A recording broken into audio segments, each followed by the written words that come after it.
Hey there, everybody. Welcome to another exciting episode of The Next Stage. I'm John Jacobs, and with me, as always, Vance Daniels. how's it going, Vance? Fantastic, John. How are you? I'm doing great. I'm actually really excited for our show today. You know, we're going to talk about the biggest blockbuster maybe in cinema history today, and it's going to be one that almost everyone has seen, so we're going to say spoilers now, but you've seen it. Come on.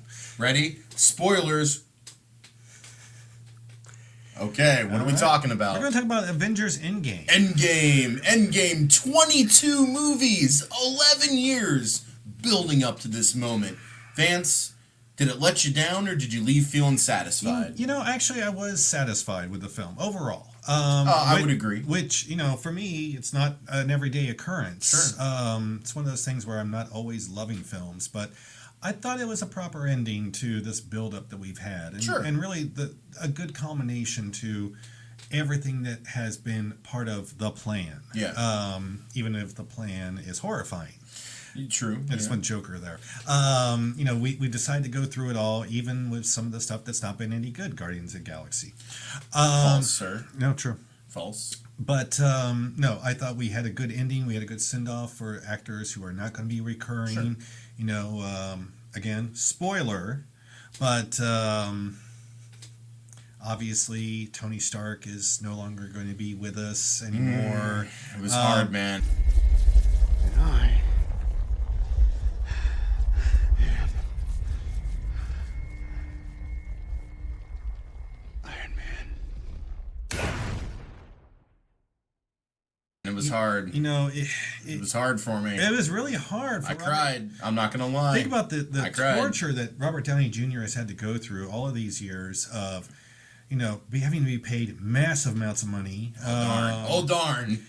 To keep showing up as Iron Man / Tony Stark, and every time he showed up, it was just a little bit more and a little bit more, and now he doesn't have to deal with the ignominy of playing this character anymore, which reestablished him as a major star in Hollywood. Yeah. Yeah. I think it'll be interesting to see where all the actors go from here as they either stay in Marvel but still attempt to do other things, and also the ones that are not coming back who are actually going to break away. So, you know, between Robert Downey Jr. and Chris Evans, actually, for me, those two are going to be the ones I'm watching the most just to see where their career goes. I mean, Right. hats off to them, though, for what they accomplished in those 11 years. I mean, that's pretty incredible. I can't think of another franchise that was this involved to this degree of planning and execution. And, I mean, the money spent, the money earned, just the colossal undertaking of making this happen. I've never seen anything else like this, not only in my lifetime, but I don't think that's even existed in film or television to the degree that it is. No, and it's going to be the standard now for all of these Absolutely. franchises. But all that being said, there are a lot of things that are really interesting to Endgame for us. Yeah. And I think the first one was Fat Thor. Fat Thor. We Thor. loved Fat Thor. I mean, go ahead and we were talking off camera, getting ready for the show. John brought up a great point about Comic-Con. Oh, yeah. And I really want you to Yeah. talk about that. Basically, right now, it's any dude is going to cosplay as Fat Thor. So from this point forward, there's no excuse for people not to have cosplays. If you're a dad and you've got a dad bod, you now have a cosplay. Boom, there it is. Well, our world has a tendency to lend itself to portliness. Let's just say that. Okay. I mean, I'm a heavy set guy. I got a dad bod. You know, I mean, and sometimes the groups that are into things that do the cosplay, sometimes you're not really getting into the realm where your body is matching up to your cosplay character. Right, this gives them that avenue. Absolutely. So you can stop being Fat Jedi because there were no Fat Jedi. No. Dudes need to be able to do. No. Look, and I'm just gonna say this: anyone can cosplay any character with any can. body type, whatever. Like, we're not judging anybody. I'm judging a little bit. I'm not. I respect anyone who puts any cosplay together. All I'm saying is that it was funny. I liked it, seeing Thor that broken, where he's bitching at little kids over Fortnite, over the headset. He's drinking his beer, eating his cupcakes. You know, they did the Lebowski joke. Yeah, I think twice total. Once was a mention, and the other was, I think, kind of the way they framed a couple of the shots. They were like, Big Lebowski shots, which Sure, was with funny. sunglasses. Yeah, I think he did one of yeah, these. Yeah, Like, and I loved it, and I love that they carried it through the entire movie. I loved that when he got his badassness back, he was still Fat Thor. Yeah. But he was at Fat Thor kicking ass, dude. Now my buddy Lucas, who's a huge comic fan, and he and I talk all the time about all the movies. He did not like Fat Thor. He said that it should have been a smaller joke. Once he got his shit together and became Thor again, he's like, that should have just changed. And I'm like, well, Lucas, what do you mean? Is he just gonna magically, like, rewrite his DNA to where the fat cells just go away and he's in shape Thor again? He's like, yeah. I'm like, you realize that, and I understand we're suspending disbelief because we're talking about a comic book. I mean, he's a magical character. Right. He's a magical god character, but Lucas just really felt like Thor should have just been able to morph his body back in shape, and I'm like, it doesn't work that way, man. And I like that they carried it through. He didn't, but I did. So, I mean, we never really saw Thor's workout regimen, off camera. I mean, how much was he really working out a day? Was that this like smiting giants and trolls? Was that keeping him in that level of shape? I mean, most of the up time? until Endgame, sure, but then he was broken. Okay. And I really feel like when he killed Thanos in the beginning, that broke him. Even though he wanted to do it all through Endgame for killing Loki and I forget what's the Bifrost guy's name. Heimdall. Yes. So he wanted revenge for both of them, and he didn't get it in Endgame or in Infinity War. Oh, he got it in Endgame. I love that frame up where, okay, it's happened. We don't know what's going on, and it's, hey, we saw that this energy cloud or puff, whatever you want to call it. We know it was Infinity Stone usage power. I'm using stupid words to describe it, but you understand what I'm saying. So they're like, let's get this son of a bitch. And then it's like title credits. Dun, dun, dun, dun. And I'm like, I love this. So I thought that was cool. They just went and killed his ass. And then it's boom, 5 years later. And this is where I have a little bit of a problem with the film. I didn't like that we stayed in 5 years later.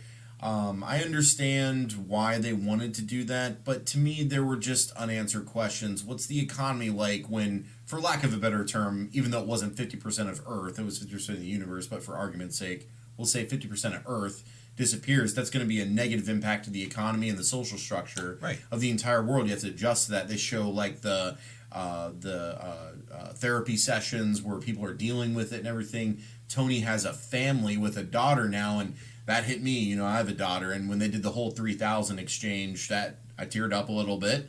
And then when they find out we're going to do time travel to fix this, he's like, well, we're not going back and changing the past so that the future will change. And I get that because he had a kid, but I feel like that held him back. Yeah. Because then that leads to the end where he gets the stone, sacrifices himself, but yet he's got a family. So what was the point of him saying we're not going to change the past so the future doesn't exist? Because he wanted to still have his kid, if he would still just up and sacrifice himself and still die. I don't know. To me, that made introducing the kid completely pointless. No, I agree. Let's face it, Tony was always a very selfish guy. He was. And he put this level of selfishness above 3 billion other people, realistically. Yeah. All the people who disappeared at baseline. And he also put that above the 3 billion people who were still alive. Yeah. And how they coped and reacted. And yeah, there were going to be issues with people coping and reacting. You and I have joked earlier about companies that were going to make a field day. Dude, you know what I want to say. You know, go ahead and say it. All right. So the one corporation that should have literally rose out of the ashes, literally should have been Hallmark. Yeah, absolutely. Because what better way to capitalize on the event than creating a new global holiday called Ash Day? You know, we'd have a national. You definitely have the day off from work. Yes, that, everyone. Right. Schools shut down, work shuts down, public transit shuts down, government shuts down, and we celebrate Ash Day. Right. And everyone around the world buys one card for someone else on Ash Day. Boom. Hallmark is now the new Apple. Right. They run the world. They and bought they can do Google it. because of this. Exactly. It's just like in Idiocracy when Costco is the biggest corporation. Right, absolutely. So Hallmark rises out of the ashes, capitalizes on Ash Day, and boom, there you go. But Hallmark's not really good with the psychological and the negative impacts of losing all those people, which I thought was cool to show. But the other thing that we talked about, and this isn't me bringing this up, many reviewers have said it, is Marvel has a convenience factor to everything because they constantly paint themselves in corners that they can't get out of. So we have to create a convenience. So for Endgame, I really feel like they misused Miss Marvel. And look, or Captain Marvel. And I know all the stuff about Captain Marvel, blah, blah, blah. Look, get over it.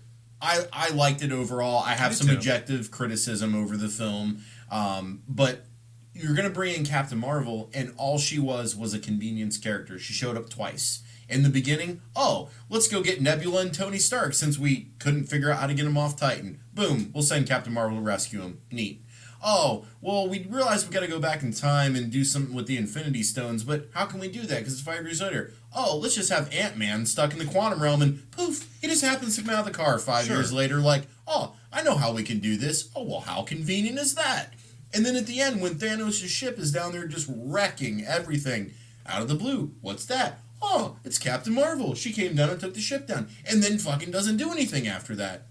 So it's those matters of conveniences that are in every superhero movie because you paint your hero or your story into a corner, you got to get out of it somehow. So I get it, but I just feel like Captain Marvel could have done more in the film.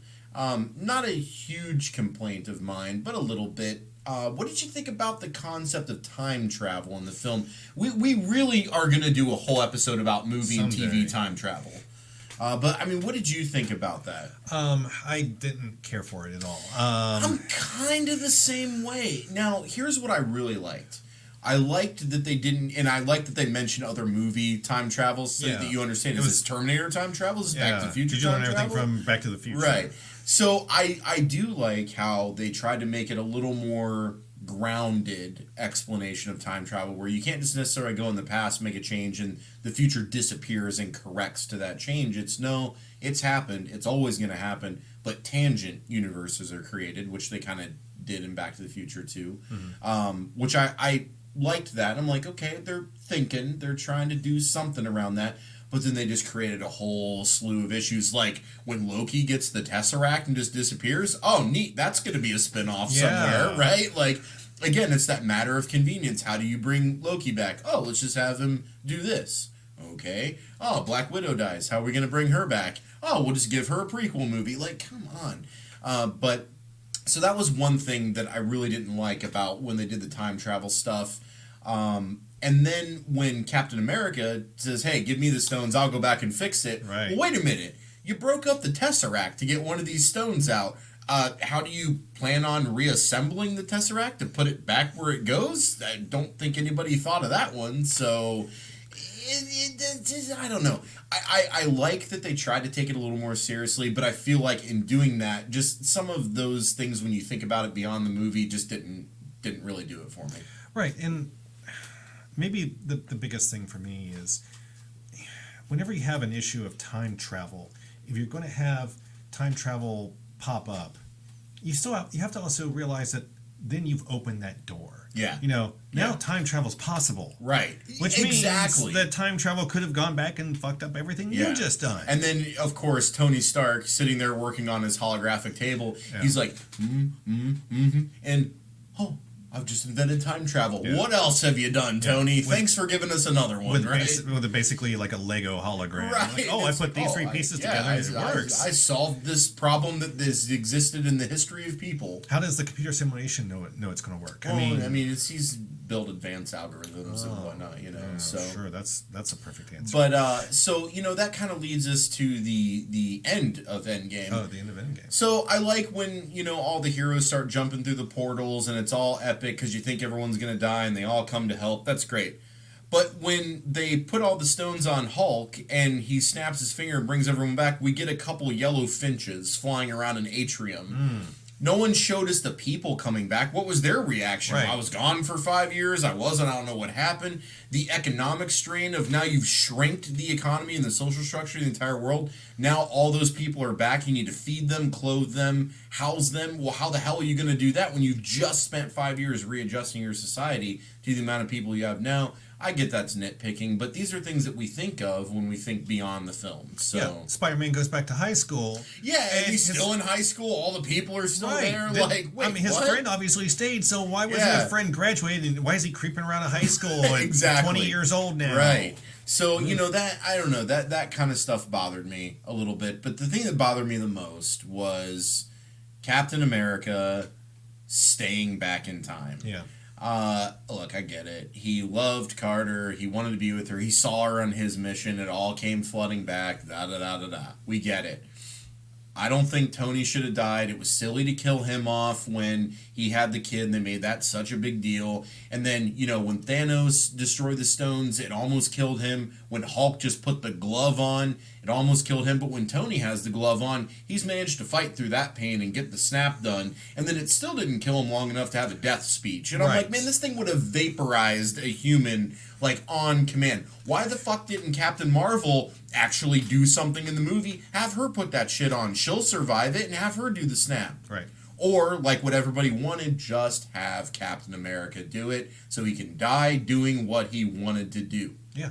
Instead, he goes back in time, he gets his girl, and he sits back and he lets all the events unfold. Because remember, they're already going to happen. They can't and change it. He has direct knowledge all these events are going to unfold. He sits back, and one, he lets all the bad shit happen Right. while he was frozen and does nothing about it. And then, once he's unfrozen, he sees all these atrocities. He still lets it happen. He doesn't warn anyone about the Skrull. He doesn't warn anyone about the Kree. He doesn't warn anyone about Thanos so the world can improve its technology, get a defense set up, have the Avengers trained up better. He does nothing. He sits back and does nothing. And even in just the events of the two Avengers movie, if a second Captain America from the future jumped in, well, wouldn't that have turned the tables on those fights? No, he's just sitting back eating cookies with his woman. Yeah. How and anti... no one can see him ever. Right. How anti-Captain America is that it is not his character in any way, shape, or form to do that. And again, talking about my buddy Lucas, he felt the same way, and he actually turned that on me.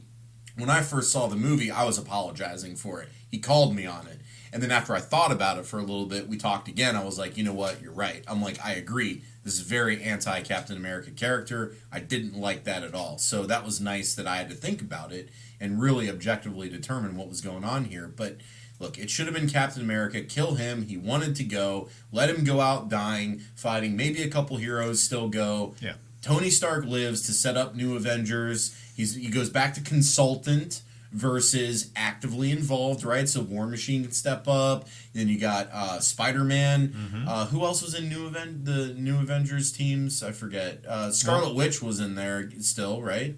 It depends on which New Avengers team. But After the original Avengers, when we started adding newer characters in. I know Spider-Man was in there. Well, Wolverine. Oh, Wolverine. Yeah, Right. yeah. They left all that out of Civil War, too. But anyways, it's a whole nother discussion. So you get the point I'm trying to make is that it was not indicative of the Captain America character. Right. He should have been the one to die, and I didn't like this living through time. If you want to make Falcon Captain America over Bucky, I'm fine with that. To me, that makes sense. I know some people bitched about that. But while he was closer to Bucky emotionally, he still forged an emotional character with Sam, a relationship with Sam, and he fought in combat with Sam, and he knew Sam as that soldier more than in contrast with Bucky, who is still his brain scrambled and he's trying to figure stuff out. I think maybe that was a nice way of Cap saying, maybe you're still fucked up. Yeah, so hey, I'm going to give it to him, and then I guarantee you in another Marvel movie down the road, maybe we'll then get the handoff to Bucky. Sure. But I was okay with that. I just really hated what they did to Captain America. And even though I like the film, that's my biggest complaint of the film. No, having Cap as an old man now, it's just kind of weird. I mean, It reminded me of Saving Private Ryan with old Matt Damon standing there talking. I'm just like, what? He's got old guy pants from like C.J. Banks on, like a Yeah. members only jacket. Yeah. He's got like the old guy white hair comb over, like Andy Griffith, man. Complaining about these millennials walking around on Right. their cell phones all the time and not Well- enjoying what's in the park and nature. Back in my day, in the Right. original timeline, this is what happened. But then I screwed it up and made 2 alternate timelines. One collapsed, one survived. But then I got back to the original timeline. So yeah, I hate millennials. And who gave the Avengers the permit to set that up in the park? And I mean, this is some potential energy that could just backlash. Well, and destroy remember things. when they set that up, it was still post Thanos snap. okay. So I'm sure there were less regulations, less red tape on. It's kind of like in the 50s where Doc Brown was doing that experiment and that cop stopped him, and all he had to Here's do a was piece of have that paper. permit. Right. Oh, I got a permit for that right here. Done. No more questions asked. yeah. That was it. Thanks, Doc. So yeah, thanks, Doc. So those are kind of my thoughts on Endgame. It was a great cinematic experience. I loved going through it. There were a lot of things I liked, but I think the couple negatives didn't ruin the film for me. And I still will assert it was a good film and a Very good send off to really cap out that phase. But the Captain America stuff just really bothered me, and I really wish they would have gone a different direction with that. Well, let us know what you think. Love Avengers? Hate Avengers? I think we're down for, if we're going to do this Siskel and Ebert style, I think we're both went thumbs up. Yeah, on thumbs up. Avengers. Thumbs up for Avengers. What did you think about it? Post it in the comments. Let us know. Don't forget to subscribe to the channel. Push that little bell so you get the notifications. Like it. Share it with your friends. And we'll see you next time. I'm Vance. I'm John. Peace out.